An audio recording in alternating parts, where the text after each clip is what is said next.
जय हिंद दोस्तों। मुझे पता नहीं आप किसको सुन रहे हैं, कवि कुमार विश्वास को, एक राजनीतिक पार्टी में काम करने वाले कार्यकर्ता को, सोशल एक्टिविस्ट को, पर थोड़ी देर के लिए मुझे मत देखिए, मैं जो कहना चाह रहा हूं वो सुनिए। पिछले 2 दिन से सोशल मीडिया पर एक वीडियो देखा जिसमें कश्मीर में लोकतंत्र का सबसे बड़ा महापर्व चुनाव निर्विघ्न कराने के लिए गए हुए भारत के कुछ बेटे, हिंदुस्तान के कुछ वीर सिपाही, अर्धसैनिक बल सड़क पर जा रहे हैं और वहां कुछ शोहदे, कुछ लफंगे उनको थप्पड़ मार रहे हैं, गालियां दे रहे हैं, उनका हेलमेट छीन रहे हैं। वो सशस्त्र हैं, उनके हाथों में राइफल हैं, लेकिन उनके पैरों में इस तथाकथित कानून और कुछ मानवाधिकारों की बेड़ियां हैं।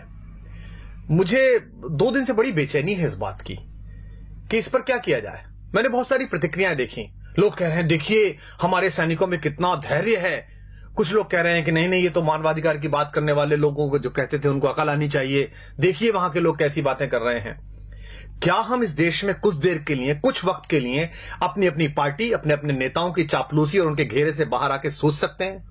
क्या हम ये सवाल कर सकते हैं कि एक राज्य में, केंद्र में एक जैसी सरकार होने के बाद, सारी शक्ति होने के बाद भी हिंदुस्तान के किसी बेटे पर एक लफंगा हाथ कैसे उठा देता है? और क्या हम ये सोच सकते हैं कि इस देश के लोकतंत्र का महापर्व मनाने के बाद अगर 6% वोट कश्मीर में कास्ट हो रही हैं तो इसके केवल 2 कारण हो सकते हैं, या तो भय है या भरोसा नहीं है। या तो लोगों को भय है कि अगर वो वोट डालने निकलेंगे तो अलगाववादी ताकतें उन पर हमला करेंगी, या उन्हें हमारी लोकतांत्रिक व्यवस्था में भरोसा नहीं है। और दोनों में ही हमको चिंता करनी पड़ेगी कि हम कश्मीर के साथियों को भरोसे में कैसे लें कि वो लोकतंत्र के माध्यम से मुख्यधारा में आए, या अलगाववादियों को इतना भय कैसे हो कि अगर तुमने किसी पर हाथ उठाया, उंगली उठाई तो तुम्हारी खैर नहीं होगी। लेकिन हमें कहां चिंता है, हम अपने अपने रहनुमाओं के पीछे फिदा हैं। मोदी मोदी, अरविंद अरविंद, राहुल, हमारे पास चेहरे आते रहते हैं। Indira is India, India is Indira, Modi राज आ गया, योगी राज आ गया, एके राज आ गया, राहुल गांधी जीत गए। हमें पता ही नहीं है कि कुछ वक्त का काम है। मोदी हो, राहुल हो, अरविंद हो, योगी हो, कोई भी है, 5 साल, 10 साल, 25 साल, देश 5000 साल का है और मेरे और आपके जाने के बाद हजारों वर्ष रहेगा। लेकिन सोच के देखिए कि आप कंधार से लेकर ब्रह्म प्रदेश तक थे, लेकिन हमारी इन्हीं चुप्पियों ने और हमारी अपनी अपनी रियासतों, अपने अपने राजाओं के प्रति इन्हीं निष्ठाओं ने इस देश के टुकड़े करा दिए और हम चुप बैठे रहे। और आज हम अपने पूर्वजों को कोसते रहते हैं कि उनके रहते कैसा कैसे बट गया, हमारे रहते हो रहा है। दुष्यंत का एक शेर है, रहनुमाओं की अदाओं पे फिदा है दुनिया, इस बहकती हुई दुनिया को संभालो यारो। प्रधानमंत्री मेरे भी हैं, गृहमंत्री मेरे भी हैं। सदन में बोलने से काम नहीं चलेगा, बाहर एक्शन करके दिखाना पड़ेगा। हमारा एक बेटा वहां जासूसी के आरोप में पकड़ लिया है, बाहर से उठा के ले आए, बंद कर लिया है। हम सदन में चिल्ला रहे हैं, हम सड़कों पे चिल्ला रहे हैं, हम फेसबुक पे आउटरीच दिखा रहे हैं पाकिस्तान के खिलाफ। हम अमेरिका की तरफ मुंह करके कह रहे हैं कि आप पाकिस्तान को आतंकवादी देश घोषित कर दीजिए। क्यों? आपने कर दिया, आप कर दीजिए। सबसे पहले बैठिए पार्लियामेंट में और कहिए कि पाकिस्तान आतंकवादी देश है, हम इससे बातचीत नहीं करेंगे। लेकिन आपने तो उसे मोस्ट फेवर्ड नेशन का बिजनेस स्टेटस दे रखा है। कलेजे पे हाथ रख के बताइए, आप में से कितने लोग हैं जो पाकिस्तान से प्याज नहीं आई तो भूखे मर जाएंगे? आप में से कितने लोग हैं कि अगर पाकिस्तान से कपास नहीं आया तो वो ठंड में मर जाएंगे? और मरते हैं तो मर जाएं। हम महाराणा प्रताप की कहानियां पढ़कर बड़े हुए हैं, जहां लोगों ने घास की रोटी खाकर अपने स्वाभिमान, अपनी स्वतंत्रता, अपनी निजता की रक्षा की है। क्या हो जाएगा इन प्रतिबंधों से? अगर नहीं आएगी प्याज, नहीं आएगी वहां से कपास, तो क्या हो जाएगा? भारत के अभूतपूर्व राष्ट्रपति एपीजे अब्दुल कलाम साहब ने तय किया कि भारत की अस्मिता का प्रतीक एक बार परमाणु विस्फोट करके देखा जाए। पोखरण में परमाणु विस्फोट हुआ, पूरी दुनिया ने हम पर प्रतिबंध लगाए, इसी अमेरिका ने हम पर प्रतिबंध लगाए। राष्ट्रवाद के प्रबल समर्थक और राष्ट्र नायक पंडित अटल बिहारी वाजपेयी देश के प्रधानमंत्री थे। उन्होंने सदन के अंदर कहा, हम भूखे रह लेंगे लेकिन हम अपने आत्मसम्मान से समझौता नहीं करेंगे। क्या हो गया हमारा? लगा लिए इस अमेरिका ने प्रतिबंध। उसके बाद हाथ जोड़कर इसी भारत के बाजार के दरवाजे पर आना पड़ा ना अपना माल बेचने के लिए। 125 करोड़ हैं हम, पूरी दुनिया का फैसला कर सकते हैं। इनके बाजार बंद हो सकते हैं हमारे कारण, इनकी दुकानें बंद हो सकती हैं हमारे कारण। इसलिए तय करिए, इन प्रतिबंधों से डरना नहीं है, इनकी गीदड़ भभकियों से नहीं डरना है। ये 2-2 साल, 400 साल पहले आजादी लिए हुए देश, ढूंढे गए देश, अपने थोड़े से भौतिक बल के बल पर इस देश की आध्यात्मिक चेतना और इस देश की शक्ति को आंख दिखाते हैं। हम उस विवेकानंद के वंशज हैं जिन्होंने उस पराधीनता के समय पर भी शिकागो में जाकर दुनिया के धर्मों को यह बताया था कि हम लेडीज एंड जेंटलमैन वाले नहीं, भाइयों और बहनों वाले देश हैं।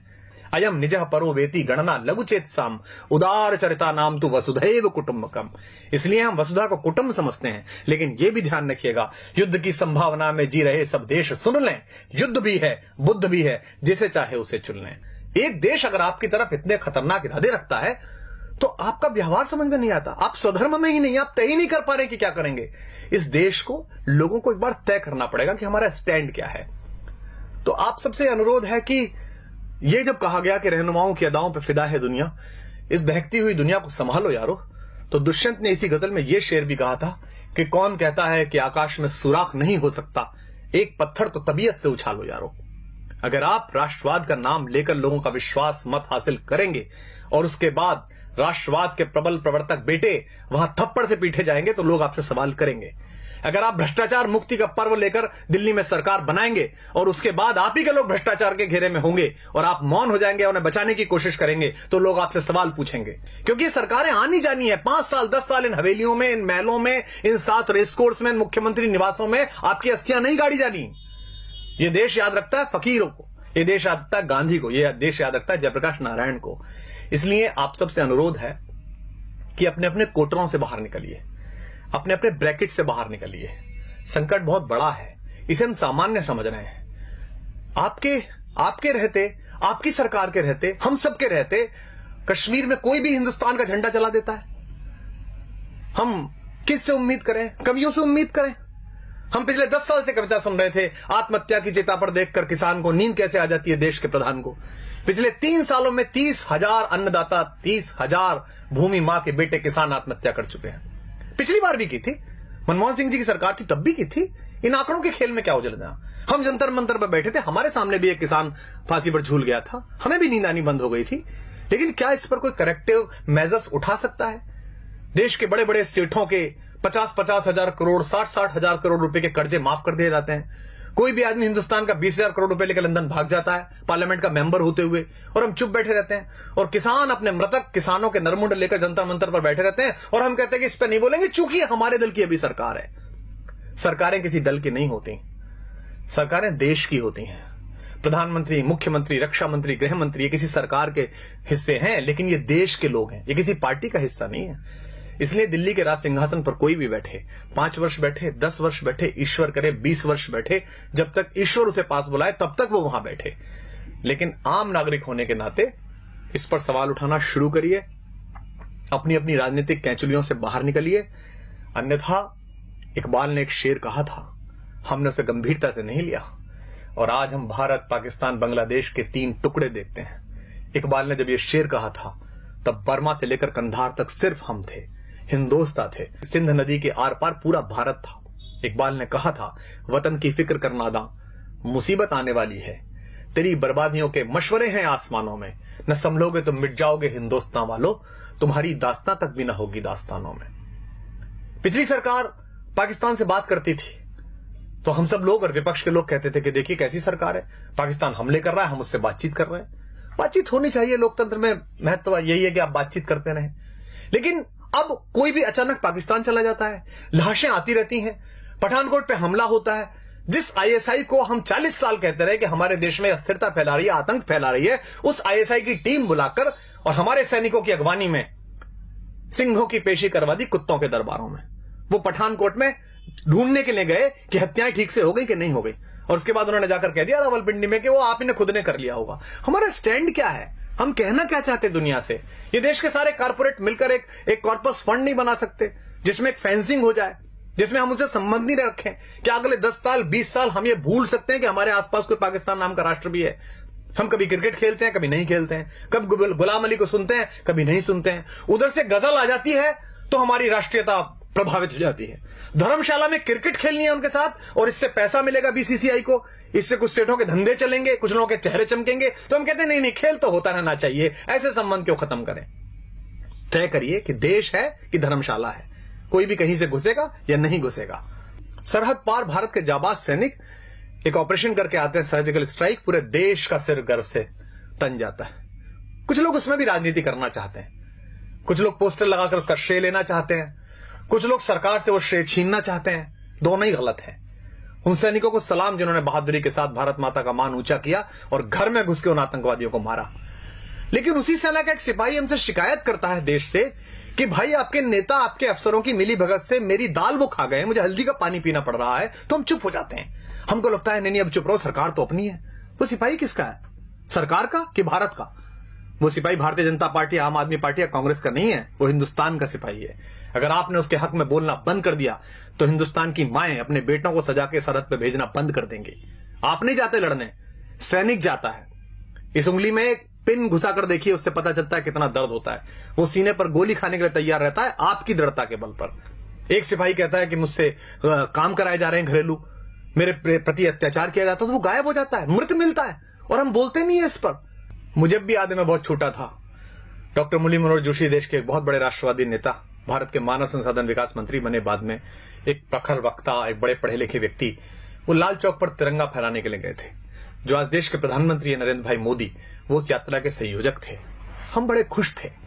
हमारे यहाँ कविता लिखी बलबीर सिंह करुण ने, कुछ देशभक्ति के मंत्र वहां हमने जाकर बांचे तो हैं, हम देशद्रोह के विषधर के फन पर चढ़कर नाचे तो हैं, आतंकवाद के अंधड़ को आगे बढ़ ललकारा तो है, धीमा ही सही तमाचा पर उसके मुंह पर मारा तो है, लो हमने जिद पूरी कर दी उस लाल चौक तक जाने की, अगली बारी रावलपिंडी पर यह झंडा फहराने की। हमने कविताएं पढ़ी, तालियां बजाई, मुझे अब भी रोमांच हो रहा है।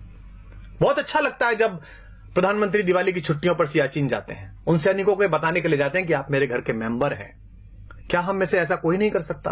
क्या देश के प्रधानमंत्री, रक्षा मंत्री, देश के गृह मंत्री, मैं साथ चलने के लिए तैयार हूं, आप सब साथ चलने के लिए तैयार हैं। वो पूरे कश्मीर को अपने साथ लें और कश्मीर के लोगों से कहा आइए इस बार का 15 अगस्त लाल किले पर ध्वजारोहण के बाद 2 बजे ध्वजारोहण लाल चौक पर होगा। इतना बड़ा झंडा लगाएंगे हम कि उसकी छाया और उसकी फैर फैर पाकिस्तान तक दिखाई देगी। लेकिन हम बोलते नहीं हैं। लेकिन मैं बोलूंगा और आपको भी बोलना पड़ेगा, क्योंकि स्वर लय ताल छीन लो चाहे, प्राणों से भैरव गाएंगे। हम भी अगर नहीं बोले तो खुद को क्या मुंह दिखलाएंगे? अपनी संततियों के लिए, अपने समय के लिए और अपने देश के लिए खुद को तैयार करिए। अन्यथा ध्यान रखिएगा, जो देश, जो समाज अपने वर्तमान की समीक्षा नहीं करता, उसे इतिहास तो आदर देता ही नहीं है, भविष्य भी उसके लिए रास्ता देने से इनकार कर देता है। तो आप सबसे अनुरोध है, यह कष्ट साझा है, मेरा भी है, आपका भी है, क्योंकि न तेरा है न मेरा है, यह हिंदुस्तान सबका है। नहीं समझी गई ये बात तो नुकसान सबका है। मुझे आशा है कि युग के इस छोटे से चारण की, युग के इस छोटे से चंद्रबरदाई की आवाज इन नवीन पृथ्वीराजों के कान तक पहुंचेगी, इन चंद्रगुप्तों के कान तक पहुंचेगी, चाहे वो दिल्ली के छोटे सिंहासन पर हो या दिल्ली के बड़े सिंहासन पर हो।